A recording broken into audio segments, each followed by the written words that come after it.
Mrs. Henderson had lived in the same house for more than 20 years. In all that time, she had seen neighbors come and go, children grow up and move away, and new families take their place. She liked things to be quiet, predictable, and under her control. Her little garden was her pride and joy, and she enjoyed afternoons sitting on her porch with a cup of tea, watching the world go by. But when the Johnson family moved in next door a few months ago, her peaceful routine started to feel disrupted. It wasn't that the Johnsons were bad people. They were friendly enough, always smiling, waving when they saw her, offering to help carry her groceries. But they were also full of life and energy. They had 3 kids who loved to play outside. A big friendly dog that barked whenever someone walked past, and friends who often visited. Mrs. Henderson, who preferred the sound of birds over laughter, found their liveliness overwhelming. That particular Saturday afternoon, Mrs. Henderson was tending to her roses when the smell of grilled meat drifted over the fence. She looked up and saw the Johnsons setting up for what looked like a big barbecue. The father was arranging chairs, the mother was carrying plates and drinks, and the kids were running back and forth with excitement. She could even hear music playing cheerful, but a little too loud for her liking at first. She told herself it was fine. Everyone had the right to enjoy their home. But as more people started arriving, relatives, friends, even neighbors from down the street, the noise grew. Laughter, talking, clinking glasses, and the sizzling of the grill filled the air. To most people, it might have sounded warm and inviting. To Mrs. Henderson, it was a storm brewing right in her own backyard. She sat down on her porch swing, sipping her tea, trying to focus on the book in her lap. But the sound of children playing tag, adults chatting, and the occasional cheer from someone who'd told a funny joke kept pulling her attention away. Her eyes kept darting toward the fence, and each time, felt her patience thinning. It wasn't just the noise, it was the principle. Mrs. Henderson valued peace, order, and quiet respect for others. In her mind, the Johnsons weren't thinking about how their gathering affected her. Did they know how far sound carried? Did they care that she had things to do, like reading her book or enjoying her garden in silence? The longer she sat there, the more convinced she became that this wasn't just a harmless barbecue. To her, it was inconsiderate behavior. She remembered other weekends when the Johnsons had friends over, when music played past sunset, or when kids shouted while playing ball. She had never said anything directly to them after all. She didn't like conflict, but she had made mental notes. And now, all those notes were adding up. The smell of the barbecue made it even worse. Mrs. Henderson was a vegetarian, and the heavy, smoky scent of meat grilling made her wrinkle her nose. It floated into her yard, clinging to the air like a stubborn guest who wouldn't leave. She shifted uncomfortably in her chair, feeling like the party was spilling over into her space without her permission. She could hear the father laughing heartily, the kind of deep laugh that carried across the yard. The mother's voice was cheerful, welcoming people and making sure everyone had enough to eat. Even the dog seemed to be part of the fun, barking happily when someone tossed him a treat. Every sound, every movement on the other side of the fence seemed to emphasize one thing to Mrs. Henderson. They were having fun. And she was not. Her thoughts started to spiral. She thought about how she had told herself when the Johnsons moved in that she would keep an open mind. She thought about how the neighborhood used to be quieter before them. And most of all, she thought about how no one else seemed to care about the noise, even though she was sure it was bothering others too. She stood up and walked to the edge of her yard, peering through the narrow gap in the fence. The sight of people laughing and eating together stirred something in her frustration, maybe even jealousy, though she would never admit it. She tightened her lips into a thin line. In that moment, she decided she had put up with enough. She wasn't going to go over there and start an argument she didn't like, face-to-face confrontation. No, she would do things the proper way. The official way. She would call the police and let them handle it. That way, she wouldn't be the bad neighbor. She would just be a concerned citizen looking out for the peace of the neighborhood. Mrs. Henderson went back inside her house, the sounds of the barbecue still echoing faintly through her closed windows. She picked up her phone, hesitating for only a second before dialing the non-emergency number. Her voice was calm, even polite, as she explained the disturbance to the dispatcher. She described the gathering, the noise level, and the fact that it was disrupting her quiet afternoon. She didn't exaggerate at least not in her mind. She was simply telling the truth, as she saw it. When she hung up, she felt a small wave of satisfaction. Soon, someone in uniform would show up and remind the Johnsons to keep things under control.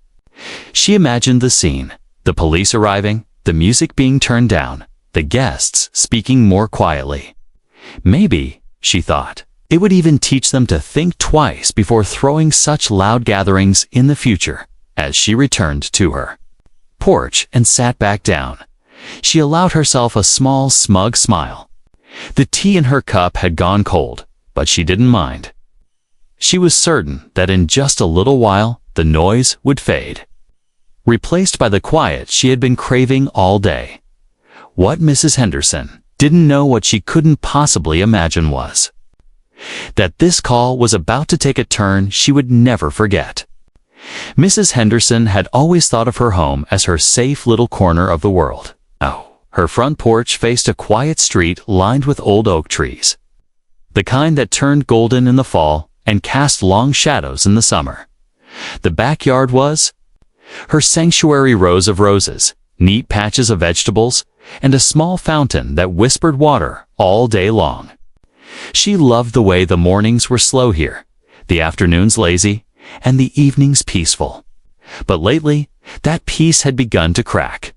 It all started when the Johnson family moved in next door. They weren't bad people, love anything. They were overly friendly. Mr. Johnson had offered to help trim her hedges once. Mrs. Johnson had brought her a plate of homemade cookies during their first week. Their kids, with bright faces and endless energy, had waved at her every time they saw her. On the surface, they seemed like the kind of neighbors anyone would want. But to Mrs. Henderson, there was something too loud about them. Their laughter seemed to echo longer than it should. Their footsteps on the deck felt heavier than normal. Even their dog's bark had a deep, booming quality, like it was announcing itself to the entire street. She told herself she was just imagining it, that she was being overly sensitive. Yet, every weekend, she noticed the same thing: activity, noise, and movement next door, breaking the stillness she'd spent years protecting. On that particular Saturday afternoon, Mrs. Henderson had been in her garden, kneeling beside her favorite rosebush, when she smelled it. The smoke was thick, rich, and laced with the scent of sizzling meat.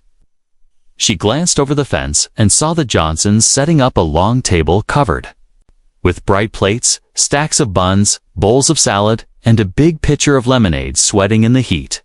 Mr. Johnson stood at the grill, flipping burgers with a smile, while Mrs. Johnson moved in and out of the kitchen, carrying trays of food. More people began arriving, cars pulling up, doors slamming, voices greeting each other. There was laughter, the kind that came in bursts, loud and carefree. Someone turned on music, upbeat and cheerful, the bass thumping just enough to be felt in the ground. The children ran around the yard, their shrieks mixing with the dog's happy barks. Mrs. Henderson straightened up, brushing dirt from her knees, and tried to ignore it. She told herself it was just one afternoon, just one gathering. But as the minutes stretched on, her patience thinned. She could no longer hear the soft splash of her fountain over the clatter of plates and the shouts of people playing games. She couldn't focus on the book she'd left waiting for her on the porch. Even her tea, now sitting cold on the side table, tasted somehow less soothing with all that noise filling the air. She wasn't just annoyed, she felt invaded. Her home had always been a place where she could close her eyes and hear nothing but the wind in the trees. Now, the voices from next door seemed to climb over the fence, spilling into her space without permission. It wasn't the first time she'd felt this way. She remembered the weekend before, when the Johnson kids had set up a sprinkler in their backyard and screamed with joy for hours.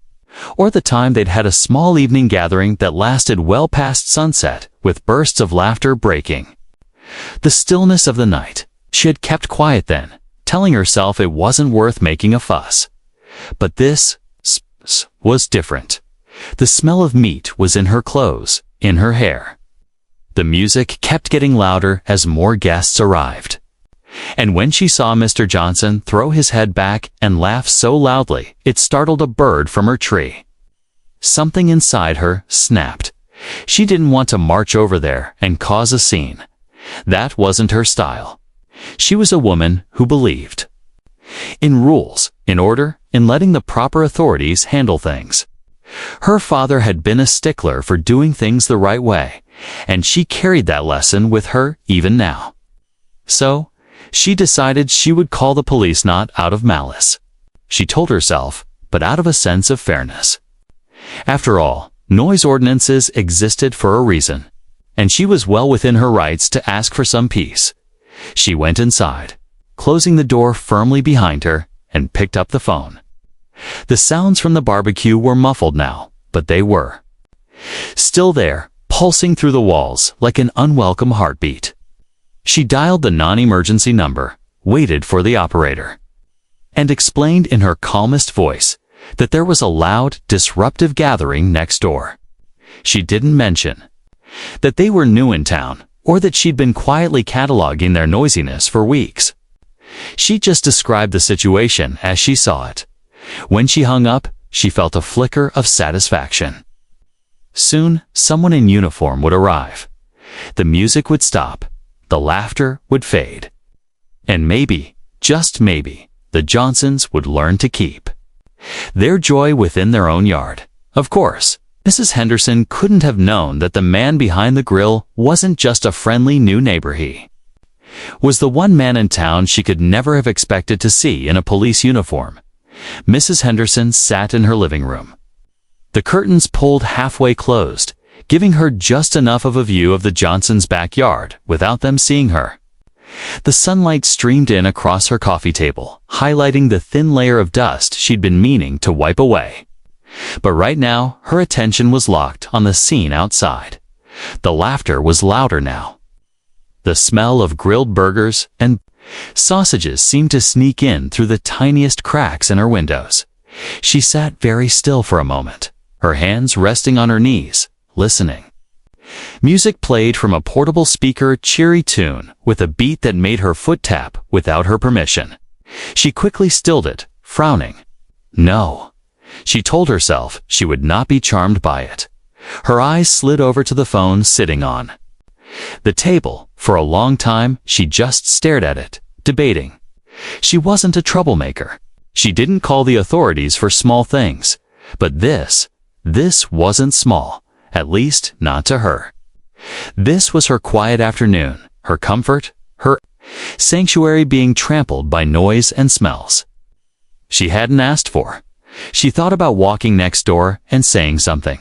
She imagined herself standing at their gate, explaining politely that the music was a bit too loud, that the children were screaming a little too much, that perhaps they could keep it down. But even in her imagination, she saw Mr. Johnson with his easy smile and Mrs. Johnson with her cheerful voice, brushing her off with, "Oh, it's just for a few hours." No, that wouldn't do. Mrs. Henderson wanted action, not excuses. She wanted the noise gone, the situation resolved. And she wanted it done without putting herself in an awkward confrontation. She had lived in this town long enough to know the rules there were limits on noise, and she was within her rights to report a disturbance. She reached for the phone. The weight of it felt solid in her hand, almost heavier than usual, as though it knew she was about to make a decision that couldn't be taken back. She dialed the non-emergency police number, each button pressed loud and deliberate in the quiet of her living room. "Police department, how can I help you?" A calm voice answered after 2 rings. "Yes, hello," Mrs. Henderson said, sitting up straighter, her voice taking on a careful, proper tone. "I'm calling to report a noise. Disturbance in my neighborhood. My neighbors are hosting a large barbecue, and the noise has become excessive." The dispatcher's voice remained neutral. "Can you tell me the address?" Mrs. Henderson gave it, making sure to clearly state that it was the house next to mine. She could feel her heart beating faster, not out of fear, but from the rush of taking control of the situation. "How many people would you say are there?" The dispatcher asked. "Oh, I'd say at least 15, maybe more," she said, glancing through the gap in the curtain. "There's music, shouting, loud laughter. It's disrupting the peace of the area." "All right, ma'am. We'll send someone to check it out," the dispatcher assured her. Mrs. Henderson felt a wave of satisfaction. "Thank you. I just hope they understand that this is a quiet neighborhood. We all have to live here, after all." When she hung up, she sat there for a moment, listening to the muffled sounds of the barbecue continuing outside. She pictured a patrol car pulling up, the officers stepping out, and everyone at the party suddenly becoming aware that they'd been too loud. Maybe the police would ask them to turn the music down.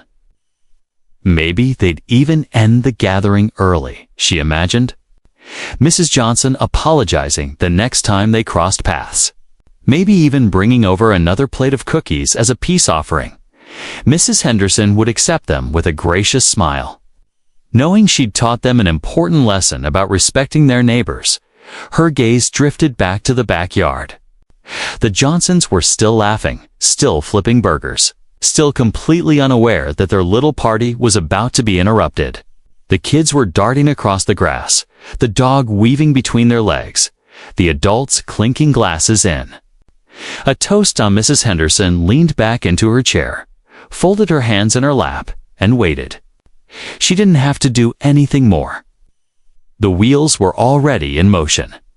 Outside, a bird landed on her fence post, tilting its head as if it, too, was curious about what was going to happen next.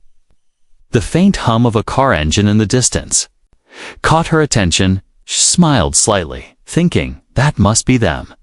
What she didn't know, what she couldn't have guessed, was that the moment those officers walked into that backyard, the entire tone of the day would change, and not in the way she was expecting. The sound of distant sirens never came. Mrs. Henderson had been expecting the sharp wail of them cutting through the air, announcing the arrival of authority. Instead, there was only the low rumble of a car, engine slowing as it turned onto the street. From her spot behind the curtain, she could just see the glint of sunlight on a white and blue patrol car. It rolled up slowly, almost politely, as if not to disturb the quiet neighborhood. The Johnsons. Laughter and music still carried through the air, and no one in the backyard seemed to notice the vehicle pulling in. The patrol car eased to a stop right in front of the Johnsons' driveway. Another followed, pulling in just behind it. The sudden appearance of not one, but two police cars made Mrs. Henderson's lips press into a thin line of satisfaction. This wasn't just a minor response. This was serious. Both driver's side doors opened in unison. Out stepped two uniformed officers, their belts heavy with equipment, radios clipped to their shoulders. The sun caught on the silver badges pinned to their chests, making them glint for just a second before the officers started walking toward the side gate that led into the Johnsons' backyard. The air seemed to shift. The music kept playing, but the children's voices grew louder as they squealed in some new game. And the scent of grilled food seemed even richer now. Mrs. Henderson kept her eyes locked on the scene, almost holding her breath. This was the moment she had been waiting for, the moment when everything would stop. Inside the Johnsons' yard, a few guests noticed the movement at the gate. Heads turned, conversations slowed. The mother, Mrs. Johnson, was at the picnic table arranging plates when she spotted the uniforms approaching. She straightened, brushing her hands on her apron, her face curious but calm. Mr. Johnson, still by the grill, turned at the sound of the gate latch. His expression shifted from casual cheerfulness to a sort of quiet alertness, though not the kind Mrs. Henderson expected. He didn't look guilty, embarrassed, or defensive. He looked almost like he'd been waiting for this. One of the officers spoke first.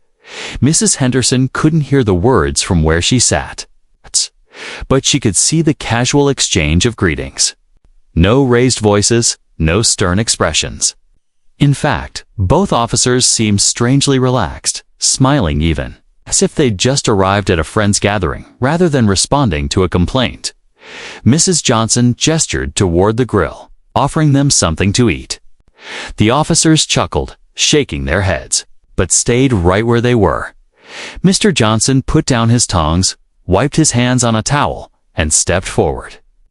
The way he walked confident, comfortable, not a trace of undismayed Mrs. Henderson. Leaned forward against the window frame. Then it happened. Mr. Johnson extended his hand to one of the officers, and they shook firmly. Not the quick handshake of strangers, but the kind you give to someone you know well. The other officer clapped. Him on the shoulder, grinning. Something about the exchange made the tension in the yard dissolve instantly. Guests laughed again. The music never stopped. And even the officers seemed content to linger for a while. From her living room, Mrs. Henderson frowned. This wasn't how it was supposed to go. The police should have been telling them to turn the music down to keep the noise under control.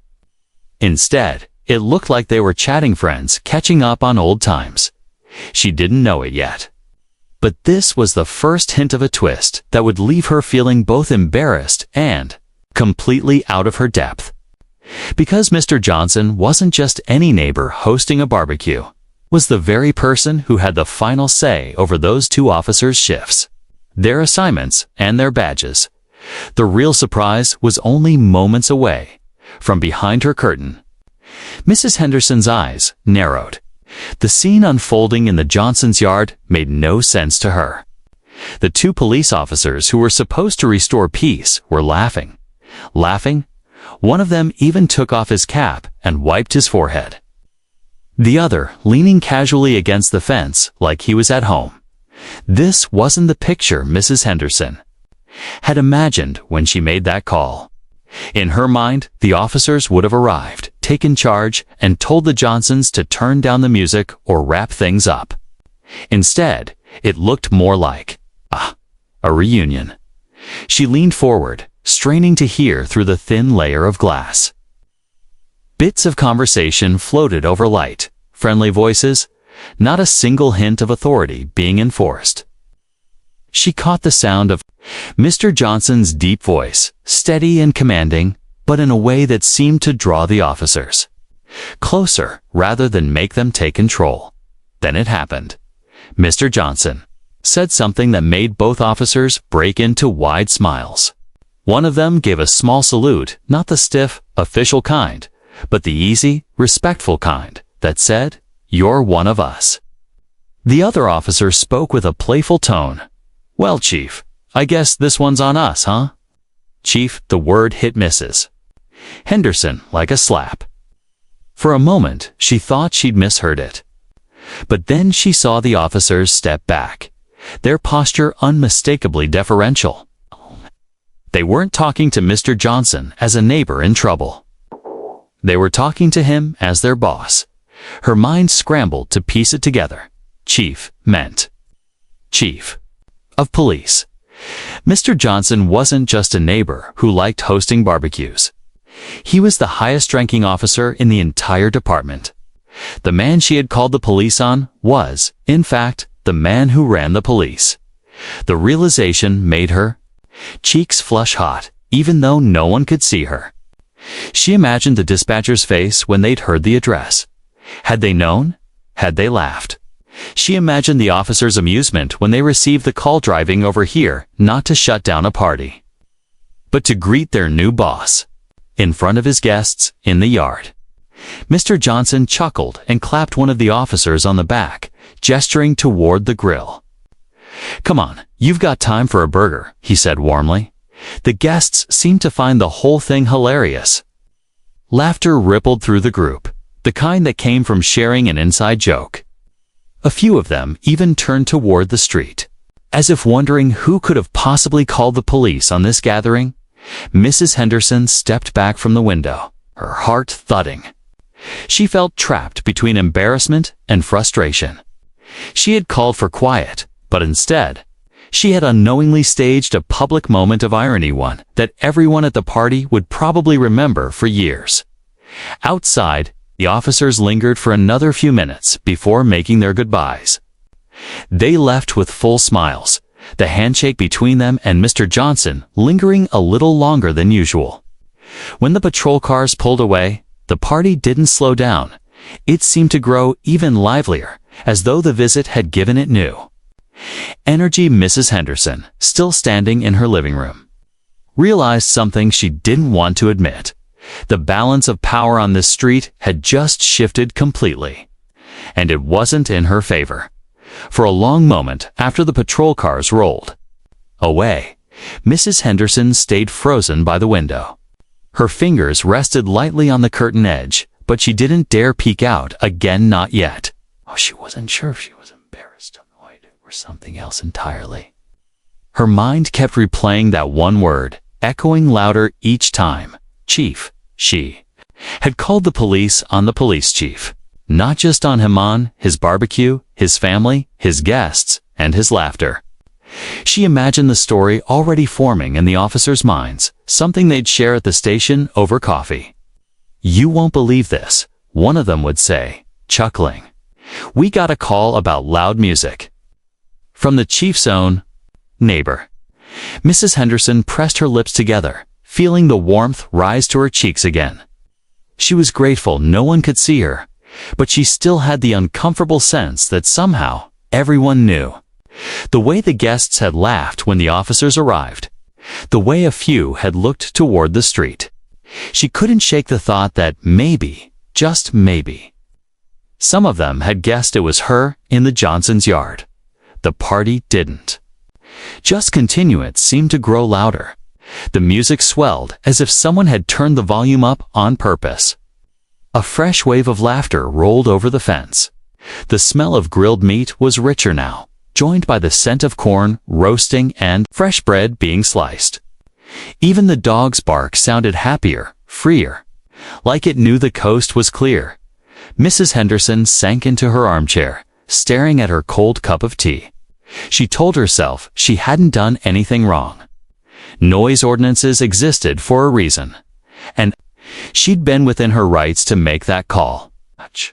But another part of her, the part that couldn't ignore the image of those officers shaking hands with Mr. Johnson. New things weren't that simple anymore. She thought about the next time she might see Mr. Johnson. Would he mention it? Would he smile politely, but with that knowing look in his eyes? Or worse, would he say nothing at all, letting the silence hang between them like an unspoken joke? The thought of facing Mrs. Johnson was even worse. She pictured her friendly wave across the driveway, now tinged with amusement. Maybe she'd even tell other neighbors about the call, casually slipping it into conversation. "Oh yes, Mrs. Henderson. She called the cops on us. Poor thing didn't know my husband runs the department." The more she thought about it, the more Mrs. Henderson realized she had unintentionally changed the balance of her neighborhood. Before, she'd been the quietly watchful neighbor, the one who noticed everything. Now, she risked becoming the punchline of a story. And the worst part? She didn't have a comeback. What could she possibly say? "I didn't know you were the chief." That would only make her look more out of touch.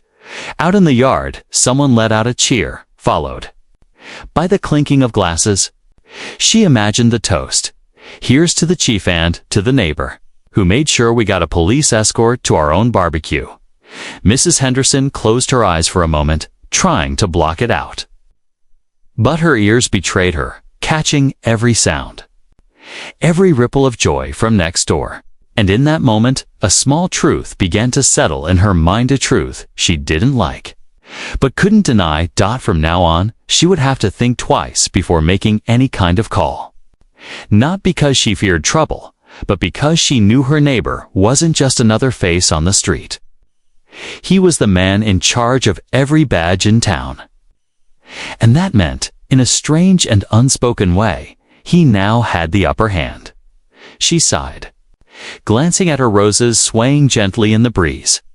Maybe, she thought, next time they have a party. She'd just put in some earplugs and let it go. Mrs. Henderson stayed inside for nearly an hour after the officers left, moving around her kitchen in small, restless loops. She refilled her tea, watered her roses, and straightened the magazines. On her coffee table, nothing to keep her mind from replaying that moment. But the noise outside never went away.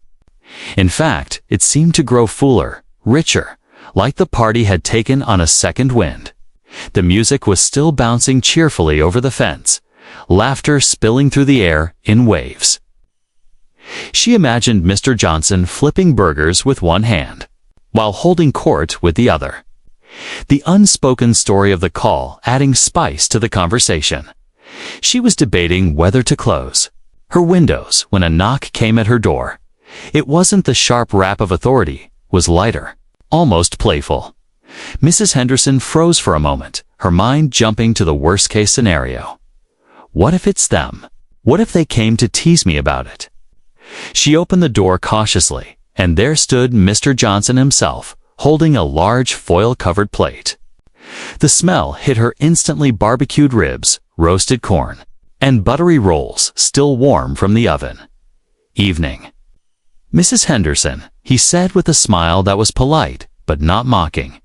We thought you might like some dinner. We made plenty. She hesitated, caught between pride and politeness. Oh, I don't want to trouble you, she said, her voice a little tight. No trouble at all, he replied. I always make too much. And besides, I like to make sure all my neighbors are taken care of, especially the ones right next door. His tone was friendly, but there was a twinkle in his eyes, like he knew exactly what she was thinking. She accepted the plate, the warmth seeping into her hands. Well, thank you, she said, unsure whether she was being included as a neighbor or forgiven as a critic. Mr. Johnson tipped his head toward his yard. We've got a few extra chairs if you feel like joining us. No pressure, though. Promise, we're harmless. It was the kind of invitation that made refusal harder than acceptance, but Mrs. Henderson shook her head gently. I think I'll stay here tonight, but thank you again. He smiled once more, gave a small nod, and turned to go. As he walked away, she noticed something unexpected. Her tension had eased, just a little. Back inside, she set the plate. On her kitchen counter, curiosity won over stubbornness, and she lifted the foil. The ribs were perfectly glazed, the corn sprinkled with herbs, the rolls golden and soft. For someone who'd spent the last few hours annoyed, she found herself smiling despite herself. As she ate, the sounds of the party outside no longer felt quite so sharp. They were still their music, laughter, voices, but now they carried a different note. Maybe it was the food, or maybe it was the realization that Mr. Johnson could have ignored her completely, but chose kindness instead.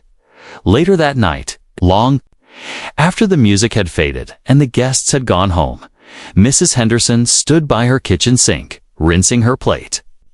She thought about the barbecue, the police cars, the handshake, and the unexpected peace offering. And for the first time, she chuckled softly to herself. Maybe next time, she thought, she'd still call the police just to see if they brought more ribs. The following morning, the neighborhood looked the same, as always, sunlight spilling over. The rooftops, birds fluttering across lawns, the soft hum of sprinklers watering tidy gardens. But for Mrs. Henderson, something felt different. She stood at her kitchen window, hands wrapped around a fresh cup of tea, looking out toward the Johnsons' backyard. The grill was cold now, the chairs stacked neatly, the grass still showing. Faint marks where guests had sat and laughed the night away. The scent of barbecue was long gone, replaced by the familiar fragrance of her roses. Drifting in through the open window, she thought about the events of the day before the music. The laughter, the patrol cars pulling up, and the way her call to the police had taken a turn she could never have predicted. The memory of that handshake between Mr. Johnson and the officers still lingered in her mind. But so did the plate of food he had brought her later. It was strange, she realized. She had set out to prove a point to remind her new neighbors about respecting the quiet of the street. Instead, she had learned something about herself. The truth was, she hadn't just been bothered by the noise, she had been bothered by the change. The Johnsons brought life, energy, and unpredictability to a place she had kept steady and still for years. Maybe that was why they seemed so loud to her. But there was another truth. One that made her smile despite herself. They weren't bad neighbors at all. In fact, in their own way, they had shown her more kindness than she had shown them. They could have been cold or defensive after her call, but instead, they had brought her food, offered her a seat, and treated her like part of the street instead of an enemy. Mrs. Henderson took a sip of tea, the warmth settling into her chest. She knew she'd still value her quiet afternoons, but maybe she didn't need to see every bit of noise as a threat to her peace. Some sounds, she thought, were simply the sounds of people living, and maybe that wasn't such a bad thing. She even found herself imagining the next barbecue. Perhaps she'd prepare a small dish to bring over a salad, maybe, or her famous lemon cookies. She wouldn't stay long, of course, just long enough to share a smile, a laugh, and then retreat to her porch swing with a cup of tea. And as for calling the police, well, she chuckled softly, shaking her head. No, she wouldn't be doing that again, not unless there was real trouble. She now understood that sometimes the best way to keep peace in the neighborhood wasn't to call the law, but to share a plate of food and a bit of understanding. From that day on, whenever she heard the faint hum of music or the smell of a grill drifting over the fence, she no longer frowned. Instead, she'd smile just a little, remembering the day she called the police on her neighbor only to discover he was the police chief himself. And in her own quiet way, she decided that was a story worth keeping and maybe even laughing about someday.